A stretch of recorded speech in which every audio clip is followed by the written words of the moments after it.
Hey Remy, can you hear me?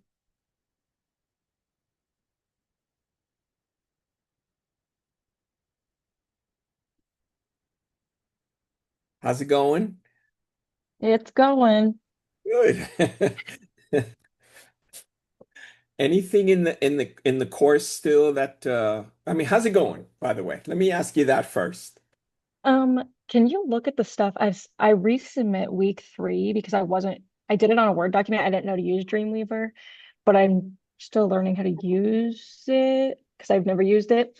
So I don't know if I'm submitting the right stuff, but I submitted week 3 again and week 4. Okay, all right. Like starting from week three, it in the directions, it basically tells you what to submit. So, like for week two, you were doing a requirements document. So that's great. For a doc file. So, basically you've got a customer and you're telling the customer what's going to be in their on their website, which should be coming exactly from the requirements, right? What they want to see. So you're basically reiterating, okay, we're going to provide you these screens. These are the people that are going to be getting in. These are the buttons that you're going to see. So that would stuff in week two. Week three is the actual doc file, the XML files, so the HTML files. So you're going to have a few of those, right? So you're going to have your CSS file, right, which is your style commands and things like that. And you're going to have your HTML, which is the actual web files. So what you do is you take those files, you zip them up, and you upload the zip. You can upload each and every file, but I mean, it's just easier probably just to zip them up and put everything there. Because what I do is I actually I'll take your zip, I'll unzip it, and then I'll run it on my browser just to see what it looks like. So, you can use Dreamweaver to create the web pages and stuff like that. But whatever you save, when you save it as an HTML, save it as a .css. Later on, you're going to be doing JavaScript. So you'll have JS files in there. If you want to put all of that stuff within a folder, that's fine. But don't put HTML code in a Word doc. That kills everything because then what Word does is that it actually puts in a whole bunch of Word elements in there, which definitely should not be in there. And the browser then it has a heart attack trying to read that stuff.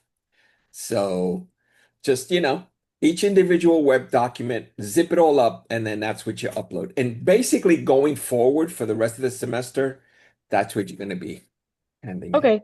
Um, Once you see like week 3 and week 4, will you give comments and like we can go back and redo them to Yes. fix what we need? Okay. Absolutely, absolutely. As you go through, as you can see, there's a rubric for all the stuff going forward. So it's the rubrics are basically going to be for um, how well you did the CSS stuff, the style commands, the general look of your website, individual files, JS. So there is room for comments for each and every one of those things, and I will be putting comments in there so that you can use that for the next time. Okay. All right. That's all I had. All right. Awesome. Awesome. So how do you think? I Going think good so far? How's the yeah, I'm doing Zybook? good. Hi, the Zybook is good? Yeah, I like the Zybook. Okay, It's good. good. It's easy and helpful. Yeah, Because I like mean, if you get it wrong, you get to redo it. exactly. And that's one of the things that, they were using something else before, and I actually switched us to the Zybook because I think it's pretty clear. Now, later on, there's going to be some things like Bootstrap and other things which automatically adjust the site to different formats, like if you're reading it from an iPad or a phone or your computer. A lot of these things are helpful tools that you'll use that they actually use in the industry to resize stuff automatically. There are some things that you're going to have to do internet searches for, but that's a good thing because when you're actually working for a company and you're doing web development, you're going to be doing that anyway. It's Yeah, not you're not going to know everything. exactly. It's not, there's no way you're going to be like end all be all, you know everything. There's always something that you want to do that's on a really cool website, and you're going to be wondering, how did they do that? So you're always doing research. So you might as well do it in the class and get yourself, Yeah. used to doing it. Cool. Very, very cool. So I don't know if there's anyone else coming on. So you did great. You're doing fantastic in the class. Very proud of you. Thank you. So if you don't have any questions for me, you could drop off. I'll stick around to see if anybody else joins. Okay. Thank you. Have a good weekend. Have a great weekend.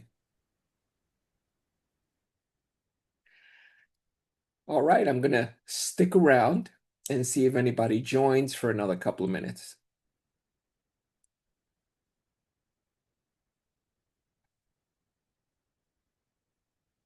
Always remember one of the things also,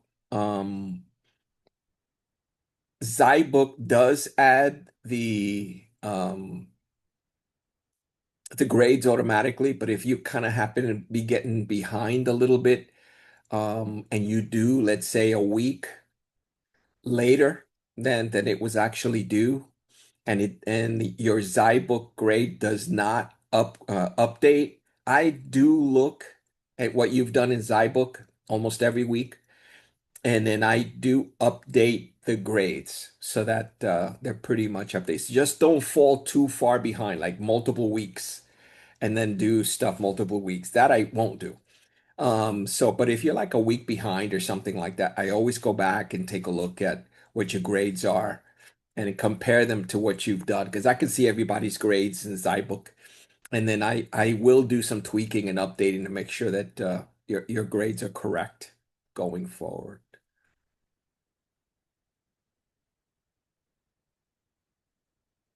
Just letting you guys know again that um, although I do record these meetings are mandatory, and at the end of the semester, you will get for making the meetings, you do get extra points.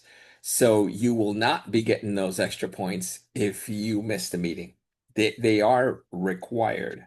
You don't have to go to the lab and actually do it from there, but at least chime in, say hi. I'm doing the work. I'm good. I have no questions, but at least try to make the meetings. Of course, we didn't have one last week, but going forward, I think maybe Thanksgiving we won't have one, but we should be having one almost every week going forward, and it's great. Just chime in. Um, if there's an issue that you want to meet me in a different time and you have some questions, you can always email me and say, "Hey, Professor, I can't make that 1 o'clock because I've got this stuff going on or something else going on.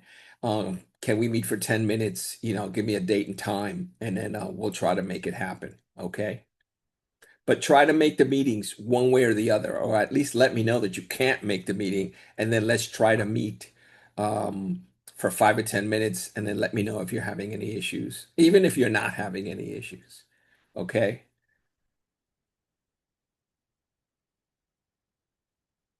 Okay. I'm going to give it another couple of minutes.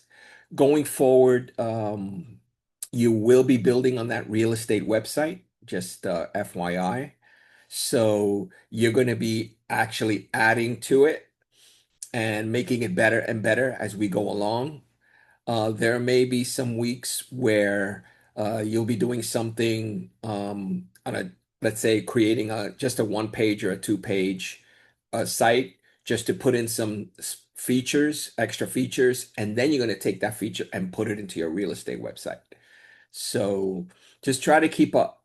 And again, any questions, please reach out and try to make these meetings at 1 p.m. CT on Fridays. It's important that you at least show up.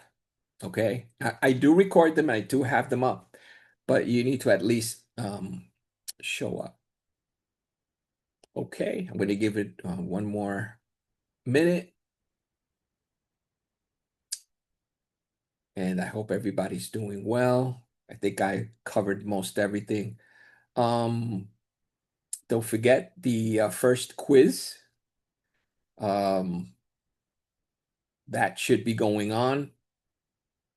Make sure you get that done. If you there is no extra time for the quiz, if you don't get it done by a certain time or when it's due, you will get a zero. And if too many of those accumulate, your course GPA is going to go way down. So make sure that does not happen. All right. 210, I'm going to head out. Have a great weekend, everyone. And I'll catch you on the flip side.